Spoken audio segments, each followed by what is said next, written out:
Представи си армия, която превзема крепост, смятана за непревземаема.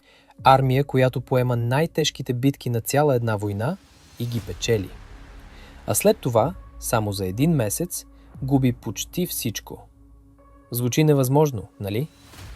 Но точно това се случва с България през лятото на 1913 година. За да разберем как, трябва да се върнем малко назад. В началото, балканските държави имат един общ враг – Османската империя, под чиято власт все още живеят милиони християни. За първи път България, Сърбия, Гърция и Черна гора оставят на страна различията си и се обединяват в Балкански съюз. През 1912 започва Първата Балканска война. И тук българската войска показва на какво е способна. Тя поема основната тежест на боевете, стига до Одринската крепост, която мнозина смятат за непревземаема, и след дълга обсада я превзема. Един чуждестранен военен специалист описва българския начин на воюване с две думи – на нож. Толкова силен е бойният дух на войниците. На 17 май 1913 е подписан Лондонският мирен договор. Османската империя отстъпва на съюзниците огромни земи на Балканите. България е сред победителите. И за миг изглежда, че вековната мечта за обединение на българите е на една ръка разстояние. Но точно тук започва истинската драма. Още преди войната, България и Сърбия се договарят как ще си поделят Македония. Има така наречена безспорна зона, която трябва да остане за България, и спорна зона, за която арбитър щял да бъде руският император. Само че след победата, Сърбия и Гърция вече не искат да спазват уговорката. Те държат да задържат земи, които българската армия е помогнала да бъдат освободени.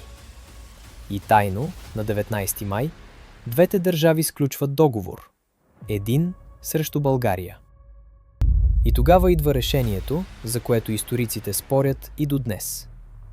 На 16 юни 1913 българското командване нарежда на войските да навлязат в спорните земи. Започва междусъюзническата война.